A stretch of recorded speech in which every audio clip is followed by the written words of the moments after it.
안녕하세요. 김샌드 주식TV의 김샌드입니다.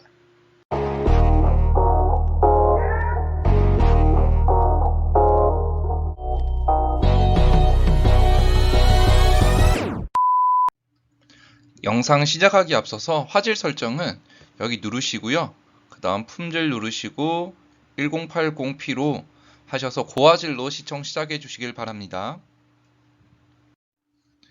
이 영상을 보기 전후 당신의 주식 인생은 달라질 것입니다. 반드시 끝까지 시청해 주시고요. 후반 뒷부분 5분이 정말 핵심이니까요. 믿져봐야 본전이라 생각하시고 끝까지 보시면 정말 눈이 확 이렇게 떠질 겁니다. 안녕하세요. 코인테크 두 번째 분석 시간 시작하겠습니다.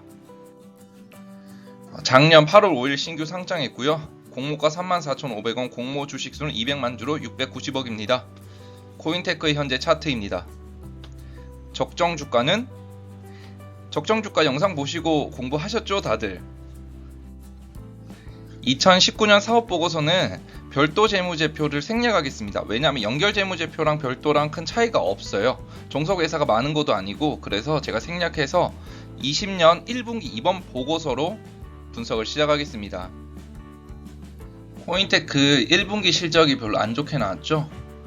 그래서 제가 한번 뜯어보려고 연구개발 비용부터 한번 살펴봤습니다. 어떤가요? 20년 1분기 이번 3달 동안 지출한 연구개발 비용이 작년이나 재작년 1년보다 더 많이 지출이 됐습니다. 그래서 연구개발 비용이 판관비에 속하기 때문에 판관비로 많이 지출이 된 것 같습니다. 연결 포괄손익계산서 이번 1분기랑 작년 1분기 비교한 것입니다. 매출 줄어들었다. 그러니 원재료나 이런 매출 원가 줄어들고, 그러니 영업이익이 줄어들었다 라고만 보시면 안 됩니다. 안 돼요. 이렇게 보시면. 왜냐면요, 2018년도에 매출이 100억, 매출 원가 50억 나왔습니다. 그래서 매출 총이익이 50억이죠. 그러면 매출 200억이면 매출 원가 100억, 매출 총이익 100억, 이렇게 2배로 증가하면 비례관계잖아요. 맞죠? 매출 원가가 매출 대비해서 똑같아.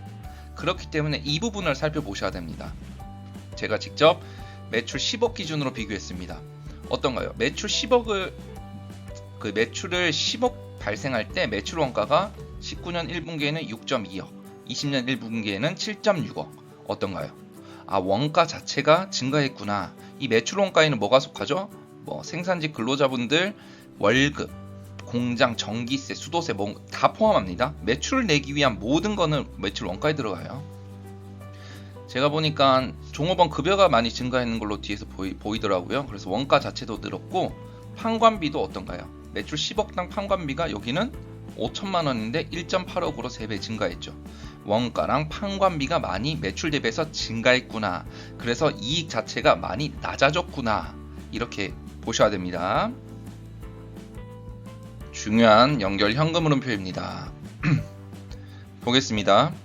19년 1분기 대비해서 20년 1분기 매출이 감소했습니다. 근데 어떤가요? 현금이 더 들어왔습니다. 63억 들어왔는데 작년 1분기, 단기에는 126억이나 들어왔어요. 이거 무슨 일이죠?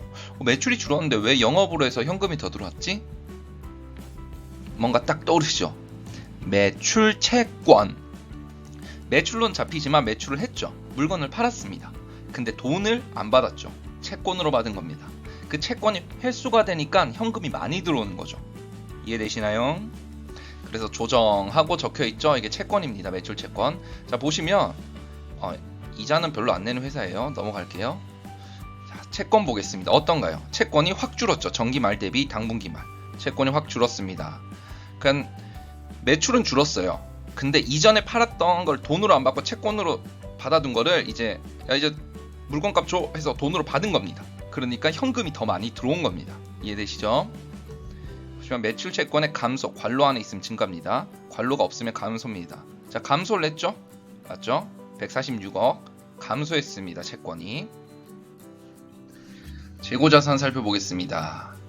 제공품이 늘었습니다. 이 부분은 이 전 영상에서 제가 설명을 드렸으니까 좀 쉽게 넘어갈게요.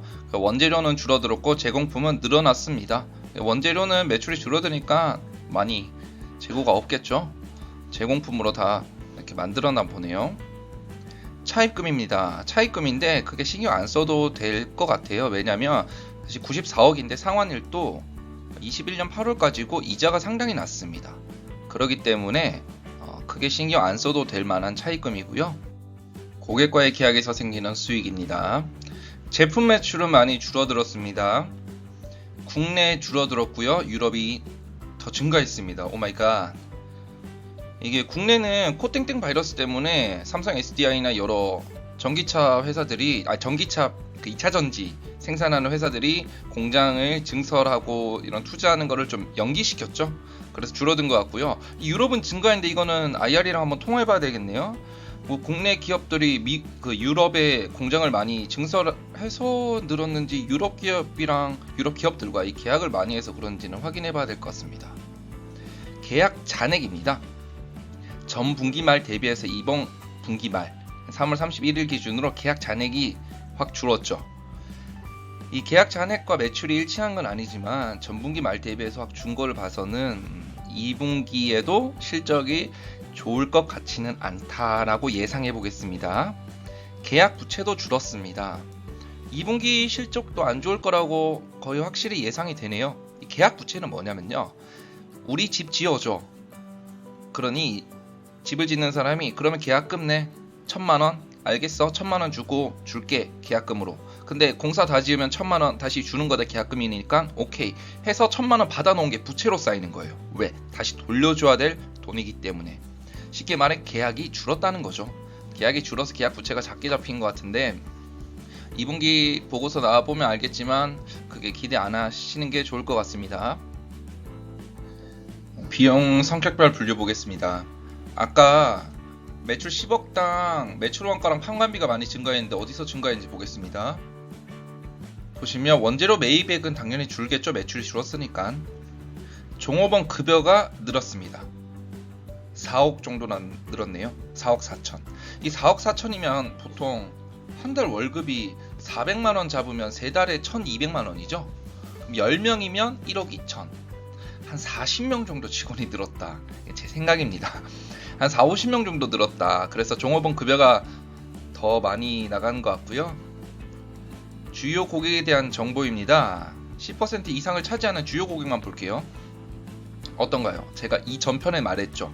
이 비율이 높으면 이렇게 좀 리스크가 있습니다. 이 고객의 매출이 줄었죠. 그러니까 타격이 컸습니다. 다행히 주요 고객 B는 매출이 크게 줄지는 않았어요. 근데 이 워낙 큰 비율을 차지하는 A 고객의 매출이 크게 주니까 이 회사 또한 직접적인 타격이 크게 이렇게 받은 것 같습니다. 19년 11월 12월에 작년 말에 공급계약 체결된 거고요. 150억 정도 2차전지 자동화 장비 계약이 체결이 됐는데 1분기에 그 코땡땡 때문에 진행이 안 됐을 가능성이 높아요. 그래서 이연됐을 가능성 또한 높습니다.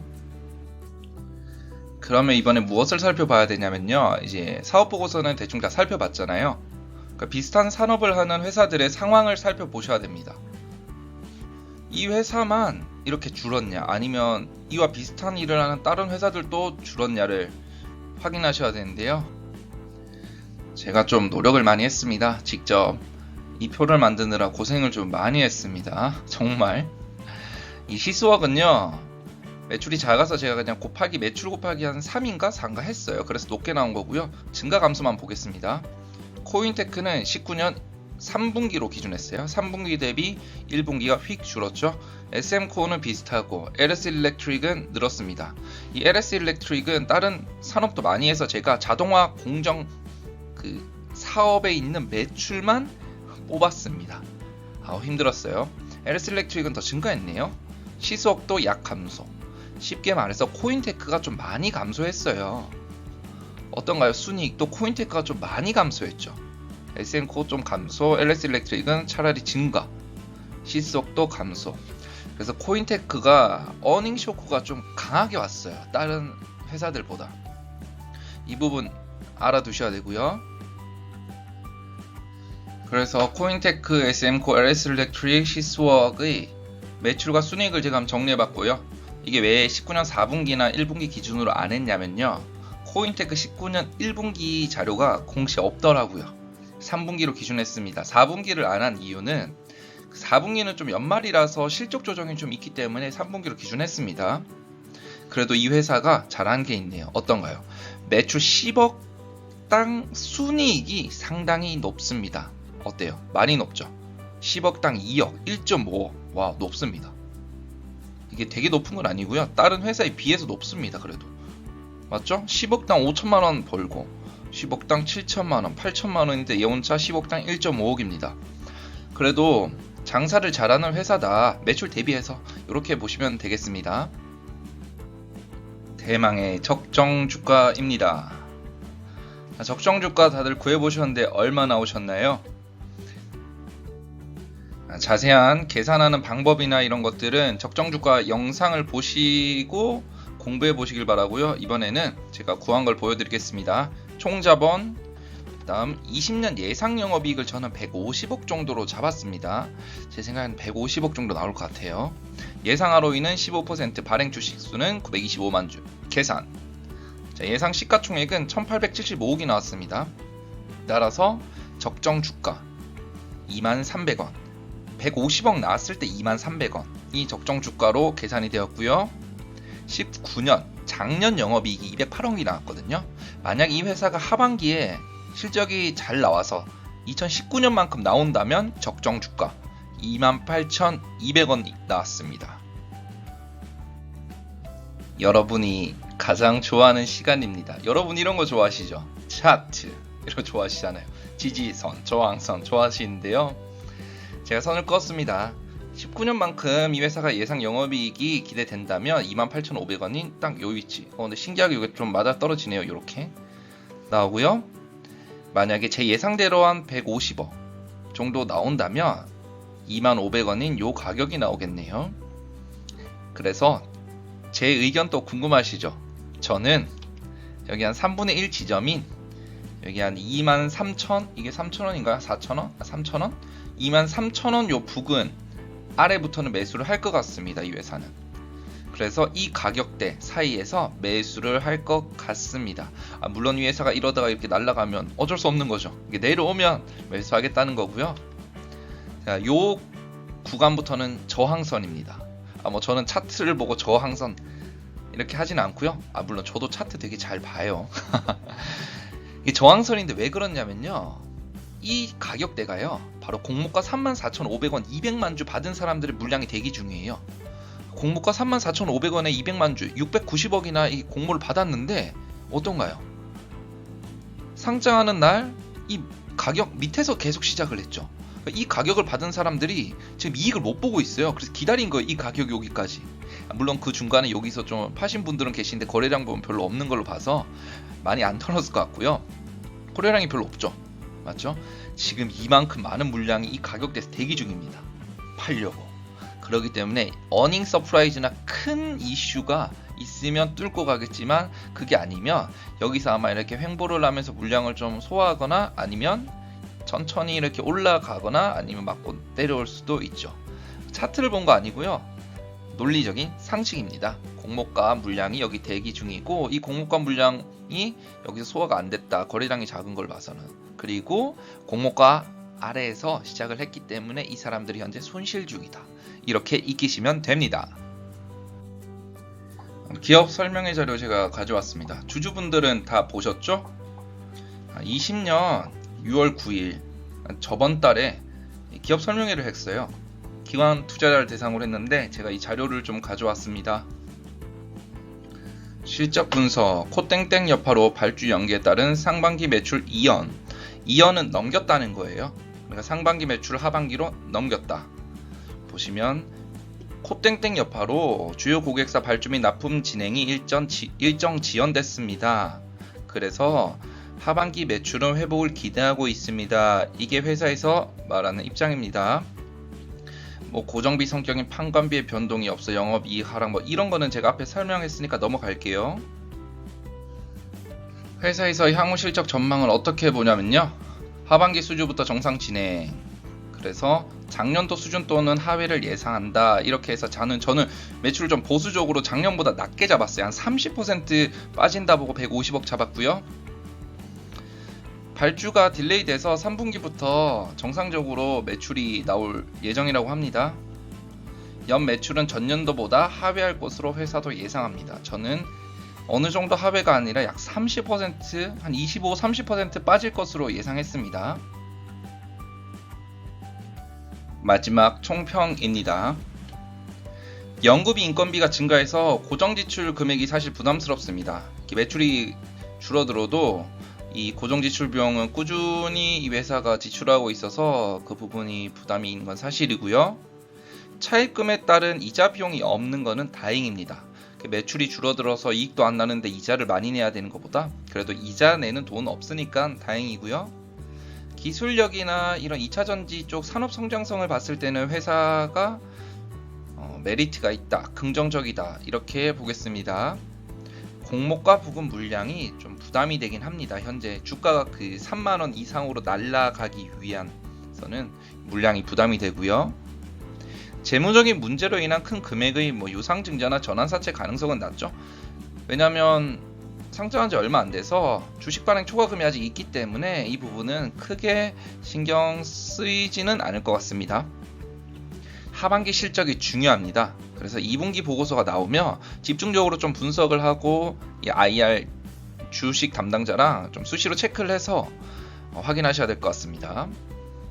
현 주가는 그렇게 고평가되어 있는 구간은 아닙니다. 그렇다고 막 되게 저평가도 아니고요.